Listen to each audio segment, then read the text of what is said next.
show, where we will be talking about your feelings, experiences, and pain following the death of a loved one.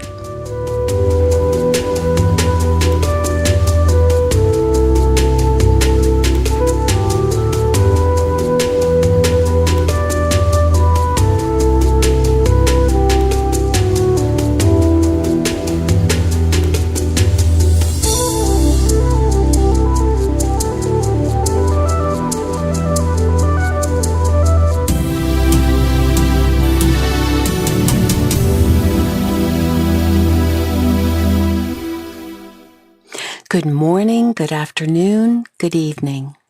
Wherever you find yourself in this entire world, I welcome you. So how are you doing this week? Can you believe it's already a few weeks into 2020? Wow. If this is the first time you're joining us, I would encourage you to listen in from the first episode.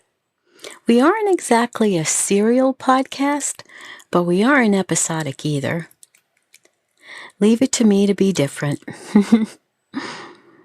I have provided various exercises and tasks for you along this journey, so you'll be able to build yourself up, look at life from a different perspective, not allow yourself to fall into the depths of despair.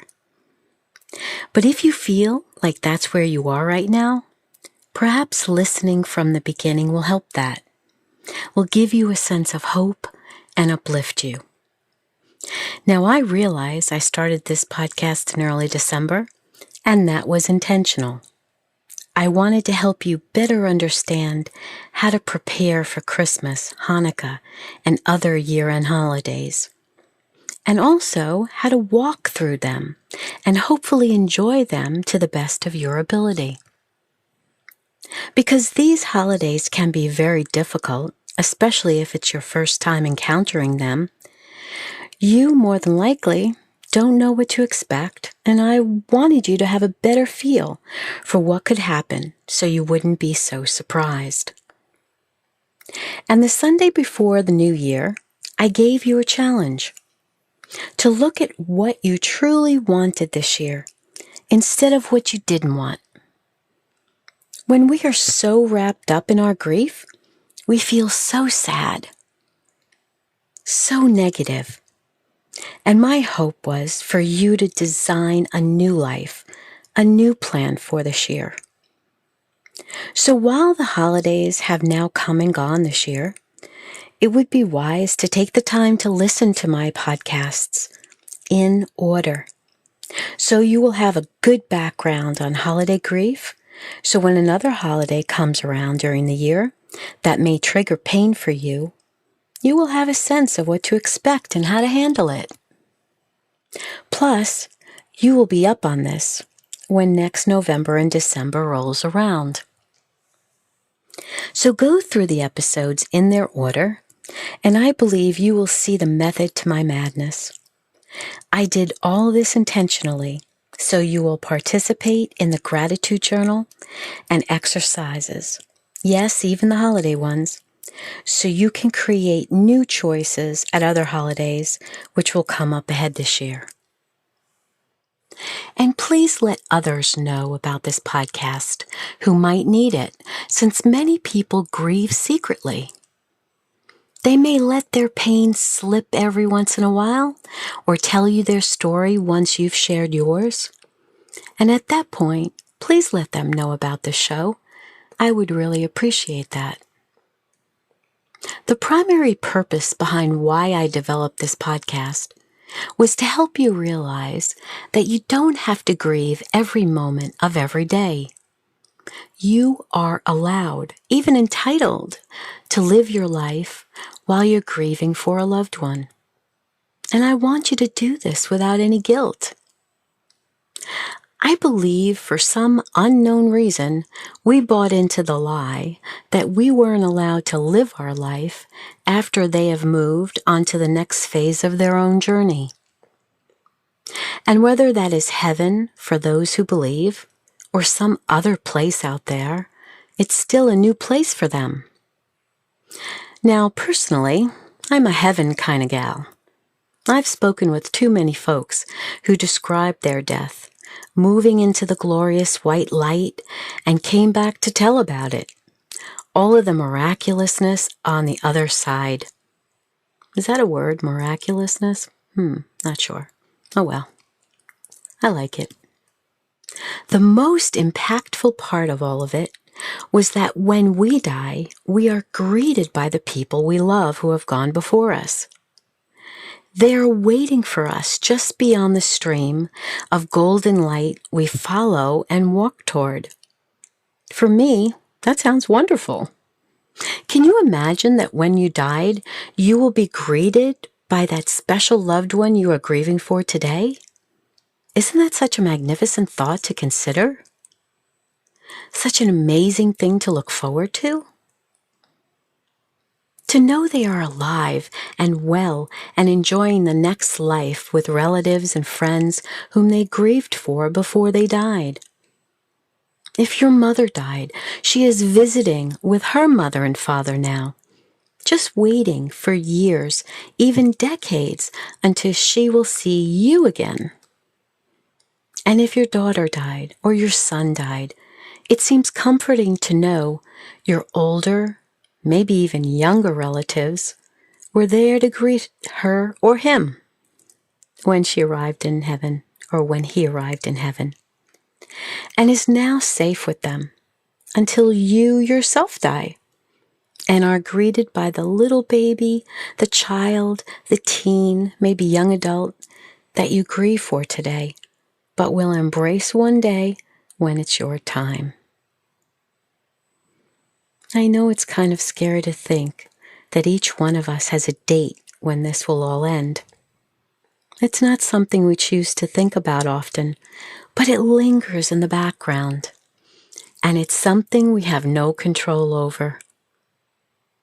Before you experienced a loved one's death, chances are you didn't consider when you would die or what you would be going through after their death. You didn't think about your own death or the death of those you love. It really wasn't on your radar.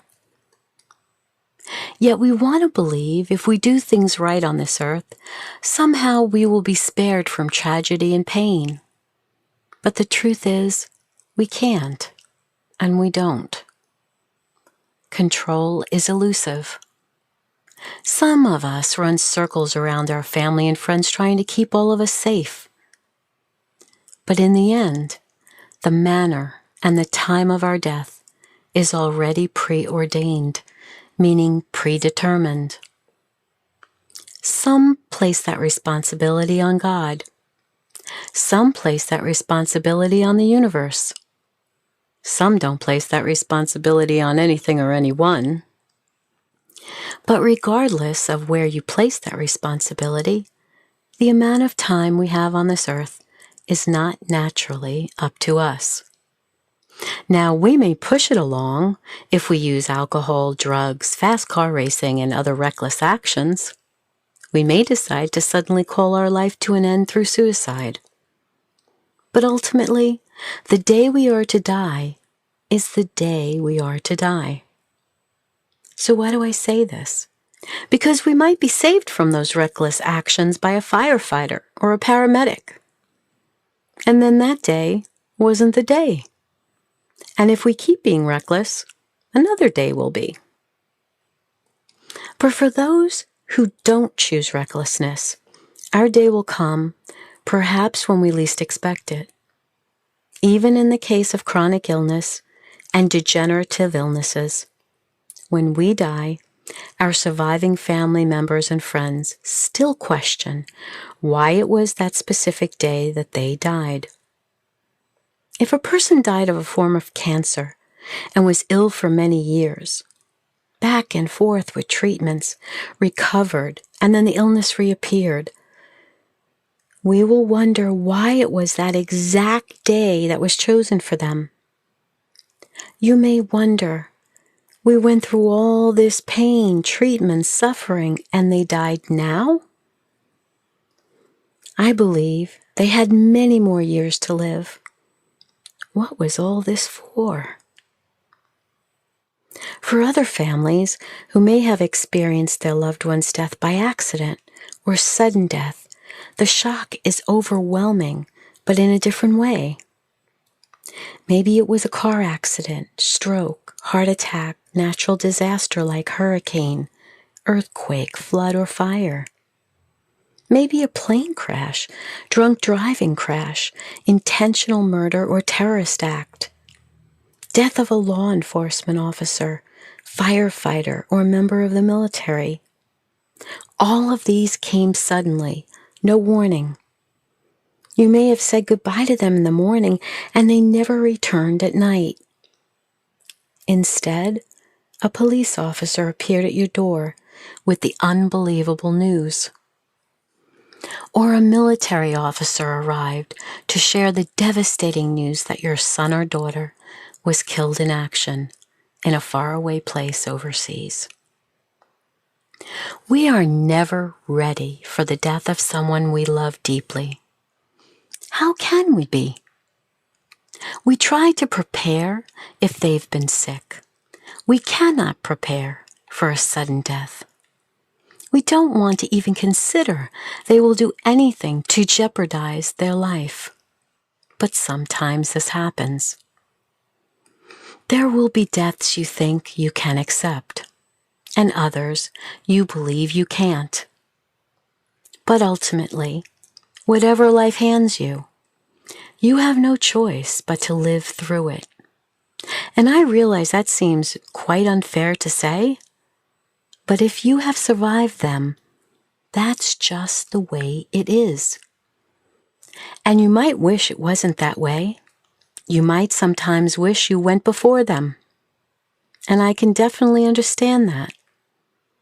But at times like these, we don't get to pick and choose our life experiences. We only get to learn how to deal with what comes. There is a saying that 20% of life is what happens to us, and 80% is how we deal with it. And we might want to blame God, and blame others, and even blame the person who died because they didn't take care of themselves. Or they were reckless, or selfish, and indulgent. And it created a complete mess that you now have to deal with. In the case of addiction, or they decided to get involved in gangs and now they have been killed. And you are left wondering what happened. Why did they choose that life? And look where it got them. And sometimes guilt creeps in because you wonder what you could have done differently. So you blame them for their demise. You blame them for being so stupid, especially after you warned them about possible consequences. And even if it wasn't a gang, maybe it was just the wrong crowd. Watching them hanging out with people who just didn't have their best interests at heart. People who used them, abused them, took advantage of their good nature. People who put them in dangerous situations and locations. People who you wish they had left alone and chosen a different path with better people who really cared about them. But they couldn't see it. They made all the excuses for those people. And it isolated you from your loved one. And you wish you could turn back time and have the son, daughter, wife, husband, or other loved one who you knew. The one who was loving and connected and part of your family, and wanted that life too. But instead, you now grieve for them. You grieve for the person they once were, the life they once lived, the way life used to be, the love you both shared. Now you are left with sorrow and pain for what they did or didn't do. You wish it was different. You wish they were still here. Somehow you wonder, what a complete waste of a beautiful life. They didn't have to die so soon. But you need to remember something very, very important. They made those choices. They decided on that route, on that path. It wasn't the path you wanted for them, but it was the path they decided for themselves. And you hate it. I know. And you can let that sorrow spin out of control. And you can let others blame you. And you can let others wonder why you weren't a better parent or a sister or brother. And it can seem like everyone is against you. But the sad reality is, they made those choices, not you. They were old enough to decide on those drugs, on that alcohol, on those gangs, on those friends, which all led down the wrong path. So now, you have to decide whether you want to wallow in self-pity for the rest of your life, or slowly build something different. And even if you are listening and saying, but my loved one didn't move down such a path, that's okay. You might have your own type of guilt for what you wish you had done or hadn't done, and you too need to let that be. Nothing comes from stopping yourself from living a full life. If you haven't listened to my New Year, New Decade, New Life in episode 4, you really need to do so.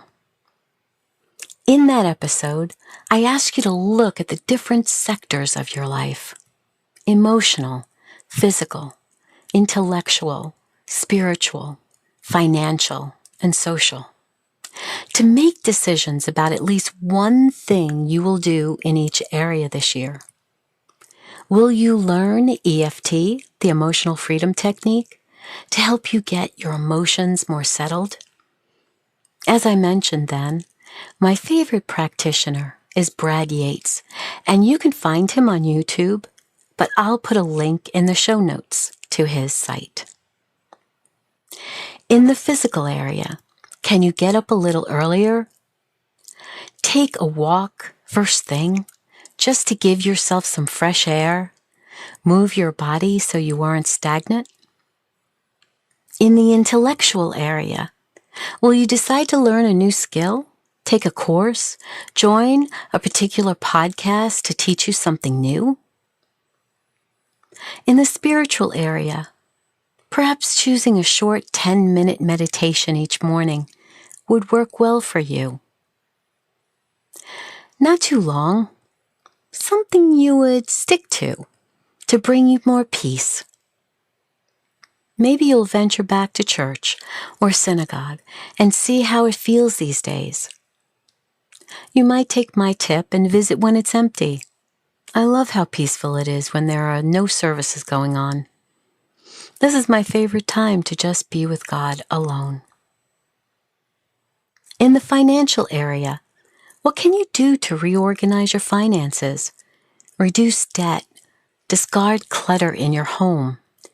Perhaps sell some things, give away some things. I believe you can't bring in new things unless you let go of the old and make room for the new.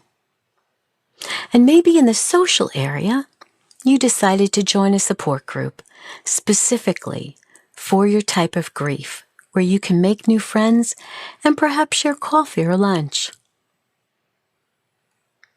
And if you did listen to episode 4, I added the giving back category. Where are you giving back?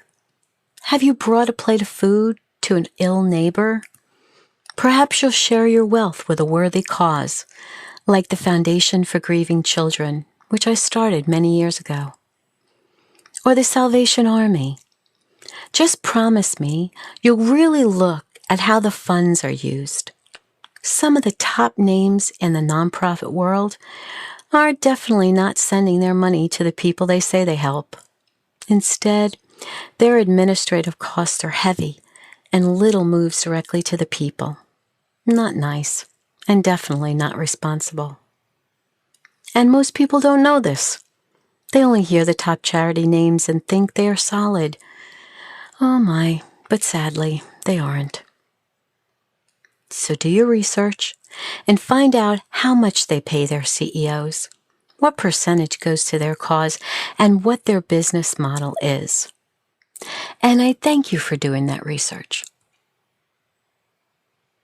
So this week's exercise is to keep writing the 5 things you are grateful for each evening in your journal, and fill in each category with things you do want, instead of always thinking about what you don't want.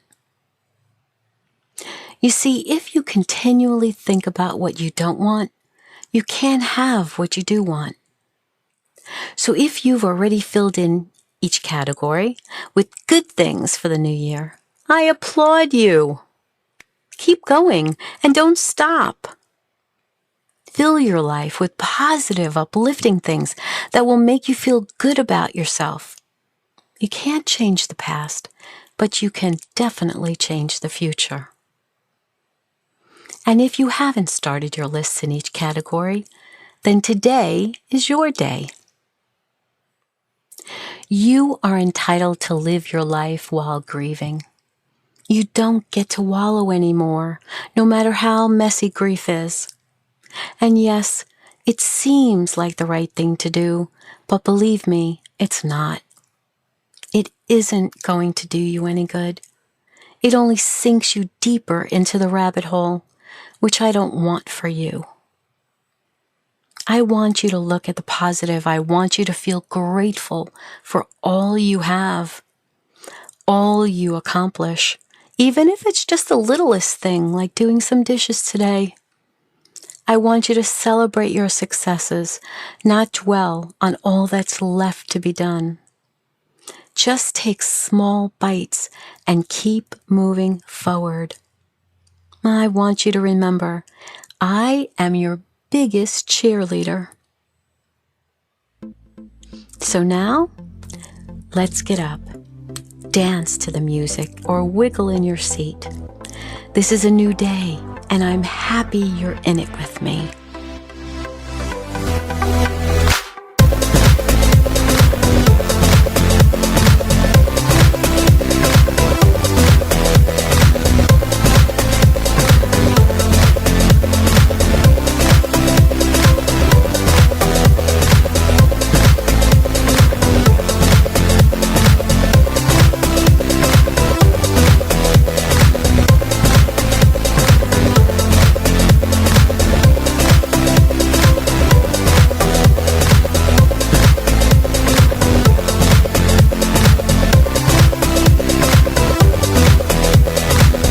Remember to write your 5 things you're grateful for in your gratitude journal each night.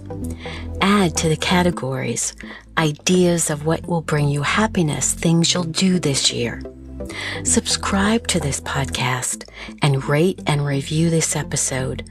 And if you'd like to leave a comment, go to MaryMac.info, my site. Click on the podcast tab at the top. Look for episode 7. Click on the Read More and leave your comments. I'd love to read how this has helped you. I wish you a wonderful week. Remember to be happy because you deserve to. I'll talk to you soon.